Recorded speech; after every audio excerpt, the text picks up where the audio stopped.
Welcome viewers, कैसे हैं आप। आज हर बंदा सक्सेसफुल होना चाहता है। आल्दो सक्सेस के डिफरेंट पैरामीटर्स हैं हर बंदे के नज़दीक।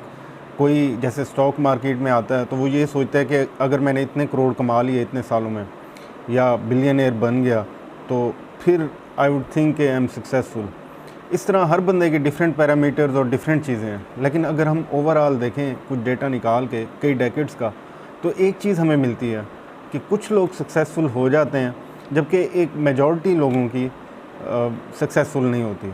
और उसकी डिफरेंट लोगों ने डिफरेंट बुक्स की शेप में, बिज़नेस पे डिफरेंट बुक्स की शेप में और इंटरव्यूज़ की शक्ल में बहुत सी रीज़न्स आइडेंटिफाई करने की कोशिश की हैं। और ये इन रीज़न्स को अगर देखा जाए, आई एम श्योर कि आपने भी कहीं ना कहीं पढ़ा होगा इसके बारे में। तो इनके बारे में जैसे मैं कह रहा था, अगर देखा जाए तो आपको जो सक्सेसफुल बंदे हैं उनमें कुछ पर्सनैलिटी ट्रेट्स नज़र आएंगी, एक डिसिप्लिन नज़र आएगा, इस तरह की और कई बातें नज़र आएंगी अगर आप डीपली इसमें देखें तो। NBC के एक राइटर ने डिफरेंट 300 सक्सेसफुल लोगों के इंटरव्यूज़ किए और उसमें से कुछ चीज़ें जॉट डाउन की कि ये कुछ मैंने ट्रेट्स देखे हैं सक्सेसफुल लोगों में। और फिर फर्दर, क्योंकि वो ट्रेट्स बहुत ज़्यादा थी, उनको एक कम्पैक्ट फॉर्म में, एक ब्रीफ फॉर्म में लाना इजी नहीं था, तो उसने फर्दर इनको सेग्रीगेट कर दिया, इनको डिफरेंट कैटेगरीज़ में डिवाइड कर दिया। जैसे एक कैटेगरी उसने बनाई कि what successful people do on their weekends, और ताकि उनका आने वाला वीकेंड पिछले वीकेंड से और बेहतर गुजरे। और उसने इसको नाम भी दिया, 2 ऐसे बिलियनियर्स का उसने ख़ास तौर पे रूटीन देखी, उनके इंटरव्यूज़ भी किए और वहाँ से चीज़ों को समझा उसने कि वो वीकेंड पे क्या करते हैं। उन दोनों का उसने नाम भी लिया, बिल गेट्स और जेफ बेजोस।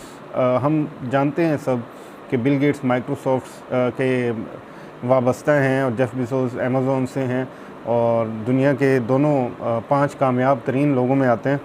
और उसने इनको 6 स्टेप्स के नाम दिए कि ये वीकेंड्स पे इन 6 के हवाले से इनकी एक्टिविटीज़ होती हैं। सबसे पहला उसने स्लीप के हवाले से दिया, they catch up on their sleep.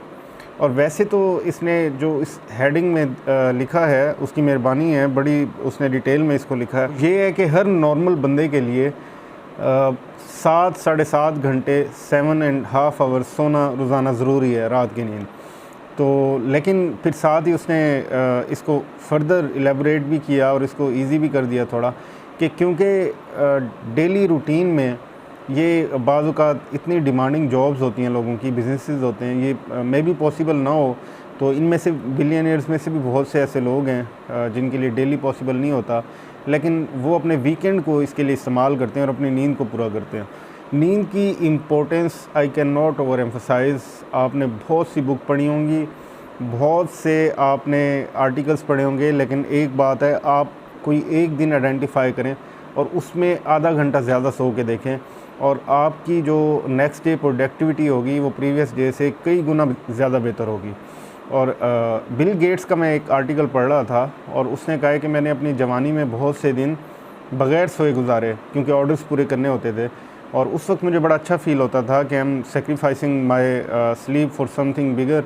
लेकिन अब मुझे रिग्रेट होता है कि अगर मैं उन दिनों में भी अपनी नींद पे फोकस करता तो मेरी जो स्ट्रगल है ये काफ़ी कम हो जाती। और इसके अलावा जो सेकंड उसने बताया वो वही है, एक स्टीरियोटिपिकल है, एक बड़ी हम हर जगह बात सुनते हैं, spend time with their loved ones.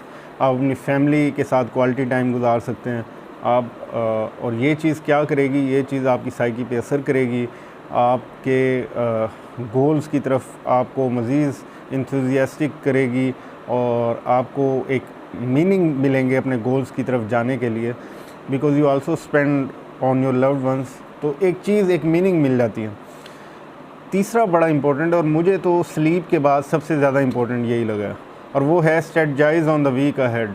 कि आप वीकेंड पे बैठें, संडे के दिन बैठें और पूरे नेक्स्ट वीक का स्केड्यूल बना दें। एक बड़ी इंपॉर्टेंट मैक्सिम आपने कई जगहों पे सुनी होगी, if you want to be successful plan every minute of your life. और इसको बिल्कुल ओवर एम्फसाइज़ नहीं किया जा सकता, ये बहुत ज़्यादा इंपॉर्टेंट चीज़ है।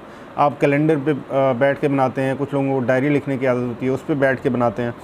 और फोर्थ है make time for what energises you, और ये हो सकता है कि आप डिफरेंट है हर बंदे के लिए कि उसको क्या एनर्जाइज़ करता है, उसको क्या चीज़ रिलैक्स करती है, क्या चीज़ उसके अंदर एनर्जी भर देती है।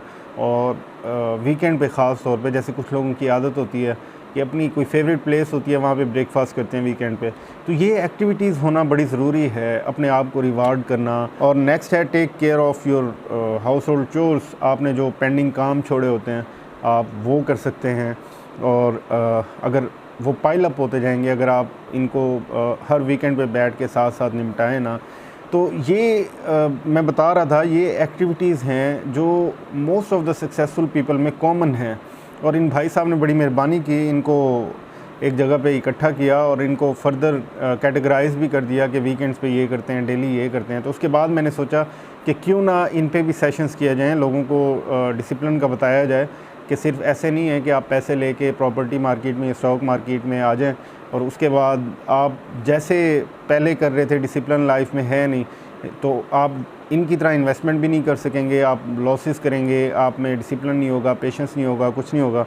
और लास्ट जो था ये भी बहुत इम्पोर्टेंट है, ये है अलोन टाइम एंड रिफ्लेक्ट। एक स्टडी के मुताबिक मैं एग्जांपल इसलिए दे रहा हूँ ताकि आपको आइडिया हो कि ये कितनी इंपॉर्टेंट है। एक स्टडी के मुताबिक जो लोग हर दिन के एंड पे 15 मिनट्स, ओनली 15 मिनट्स निकालते हैं और जो उस दिन में सीखा होता है उस पर रिफ़्लेक्ट करते हैं, सोचते हैं उसके बारे में, वो 23% ज़्यादा बेहतर परफॉर्म करते हैं उन लोगों की निस्बत जो ये काम नहीं करते। इसके अलावा रिफ़्लेक्शन की बात आई तो और मेडिटेशन का कंसेप्ट भी इसी हवाले से होता है। और मेडिटेशन की इम्पोर्टेंस को कोई बंदा निगलेक्ट नहीं कर सकता, रिबर्ट नहीं कर सकता।